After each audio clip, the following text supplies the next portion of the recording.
Sonny Son, hi Ben. On a recent video, you'd mentioned how you've been alcohol free for a good while now. Just wondered, as a fellow football fan who has recently ditched the drink in pursuit of some cleaner living, what inspired you to make the change?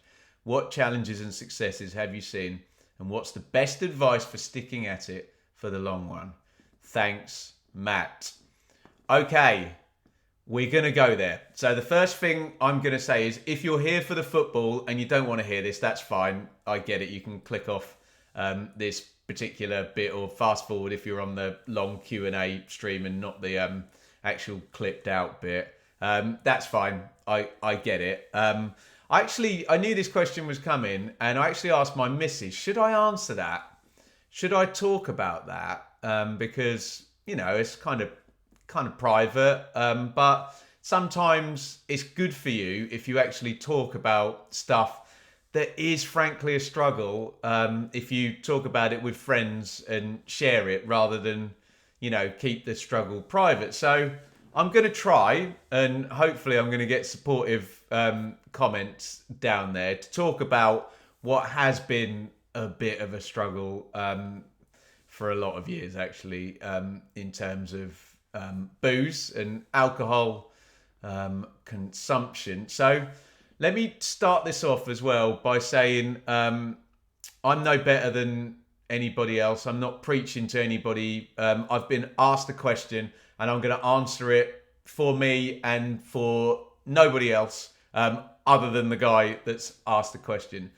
And if you like alcohol and you enjoy it and you're able to do what I have struggled with and have it in a controlled way that does not affect you physically, mentally, emotionally, and affect your life, then amazing. Honestly, more power to you.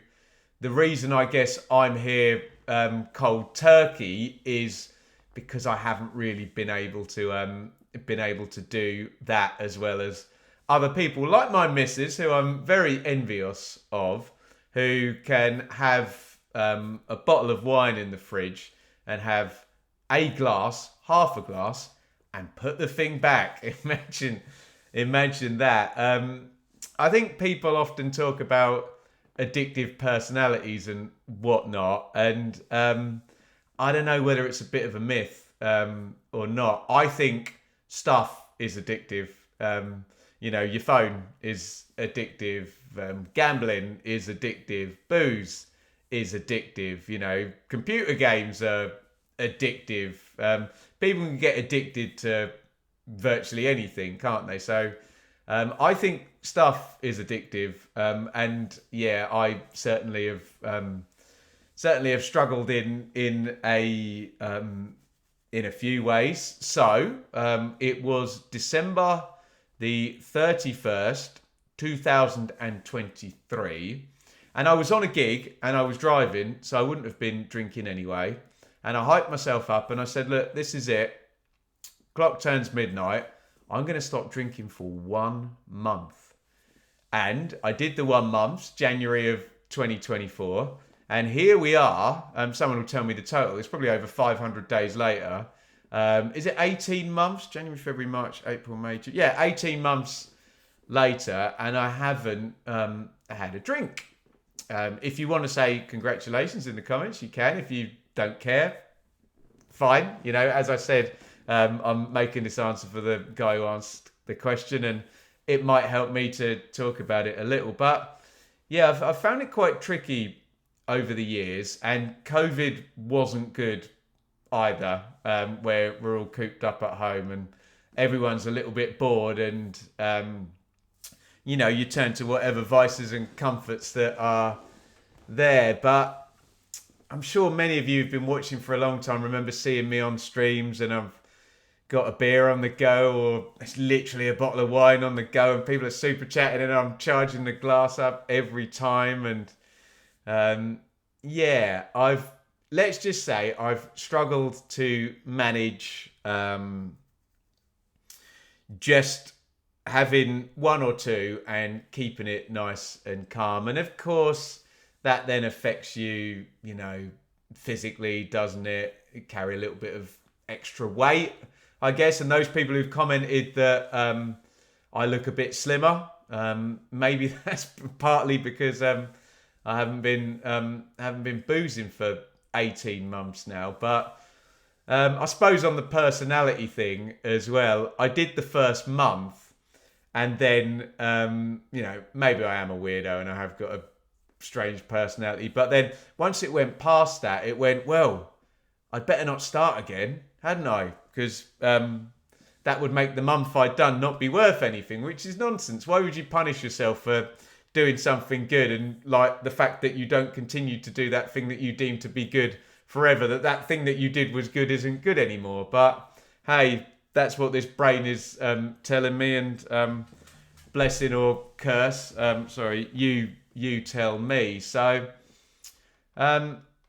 yeah, I really get into stuff, and all of a sudden, if I was boozing and drinking, I'd be researching wine and wanting to be a blooming wine connoisseur and trying all the different types. And I mean, the hardest thing as well is literally during this time, I had the sponsorship with Beer 52 as well, didn't I? So I literally was being sent beer by a company to promote on the YouTube channel, and obviously for financial reasons and feeding my family, I needed to do that. But on the other hand, I wasn't drinking at the same time. And call me a hypocrite if you want. That's fine. That's up to you. I'd always say, in terms of like gambling sponsorships or alcohol sponsorships on YouTube channels, it's very easy to be the moral police on the one hand, but if you're in a position where it's hard to make money and those are the offers you're coming, you can either say yes or no. And I don't have the luxury to say no. I'm afraid we are where we are financially, and you've got to do what you've got to do. But circling back to the question, I'm quite good when I feel some sense of pride about having done something, whether it's like YouTube totals going up and you're tracking the subscribers and you're excited about that, or the number of days you haven't drunk for or whatnot. So I'm quite good when I get going. So honestly, the challenge of not doing it, once I got going, was okay. I was okay with that. And the strange internal angst and monologue of, now I'm trapped in not drinking, because if I ever touch a drop again, then so that it was a strange sort of motivating factor. If it's about, I don't really ever think it's about motivation though, is it? It's about discipline and just, right, this is not something I do, so I'm not going to do it. And when I do it, the outcome is not amazing. Not a lot of good comes from it. And as much as we all like to think we're hilarious and we're able to debate really important and sensitive topics when we've had a drink, I think in the cold light of day, our jokes and our opinions are maybe not quite as impressive as we think they are when we've had a drink or two. Let's just say, in terms of the challenges, something I've found a real struggle is being around people who are drinking. And it's not because it makes me more likely to drink, but you have these weird conversations and lovely people, like friends we've had over. And I try to just make it not a thing. But someone will always notice if you don't drink. It's one of those weird things where you're more kind of stigmatized and picked on if you don't drink than if you do. And I think sometimes it's people who are struggling with their own thing. It makes them feel a little bit uncomfortable about the fact that they're doing this thing, they're giving in or whatever, if you see it that way, and you're not. And so you have these weird conversations of, you're not having a drink. You're not having a drink then, Ben? And you try and get away with it. You go, I'm driving. But if you're in your own kitchen and not having to drive anywhere, you can even say, no, I'm not going to have one. And then the next question is, have you stopped then? And you can either go, I don't really want to talk about it, which kind of makes a bigger deal about it and they're going to ask anyway. Or you can say, yeah, I stopped. And then the next thing, you're getting quizzed. It's like, how long did you stop for? Why did you stop? Did you have a problem? And then the next thing it flips to is, oh, well, you see, I only have like the odd glass at the weekend or whatever, and I try not to, and I probably do it a little bit too much. Maybe I could cut back, And then you get this monologue from the person, and you realise it's not about you, it's about them. So I've found that a really, really big challenge, and honestly, I've just tried to hide it. It's like, okay, we're out. I'm having a Coke. I'm driving. Fine, whatever. Or we're at home. Nah, just don't fancy it or whatever. Just try and no sell it. But I've found that a challenge, and just the normal thing. The other thing I've found a challenge is if I'm, out and we're having a nice dinner or whatever. A glass of red wine would taste nice. If it's sunny and you've done a good long day's work, and Enid's playing in the garden, I'd like a beer. That tastes nice. But yeah, that's the decision I have made. And the success is lost a bit of weight, which is probably linked to that. And you just feel a little bit clearer, and just a little bit more kind of ready to go for the day. But look, if you're 20 or 25 or something and you're watching this, you can probably still get away with it. It probably won't be an issue. You probably still feel fairly sharp and clear and physically okay. But I'm older than you, and it's a bit of a struggle. What's the best advice for sticking at it in the long run? I found this book quite helpful. Prop alert. This Naked Mind by Annie Grace, and I think you can actually get it for free on Kindle. So yeah, I started reading it on Shaylee's Kindle, but then I'm a complete nerd. I like to highlight passages in books when I'm reading them, so I had to have a hard copy when I realised it was good. She's fairly all in. She's not a fan of alcohol, Annie Grace, but I found that quite helpful, her take. So yeah, Matt, check that one out, This Naked Mind. I think that might be... It was helpful for me if you need that sort of thing. But it's just discipline, isn't it? It's just, I don't do this thing, and don't have it in the house. If you really don't want to do it, don't go to the pub if you really don't want to do it. Always drive if you're going out with a missus or what have you. And look, it's much easier when you're my age and in a relationship, and you're happy at home, and you're not wanting to go out gallivanting or whatever, because there's that culture.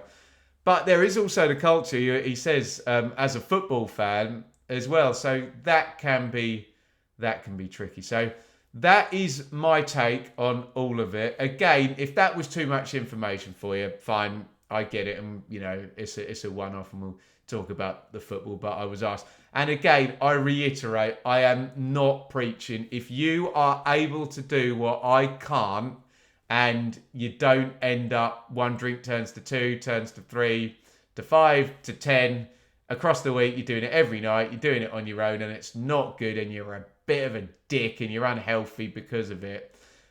If you're able to manage that, more power to you.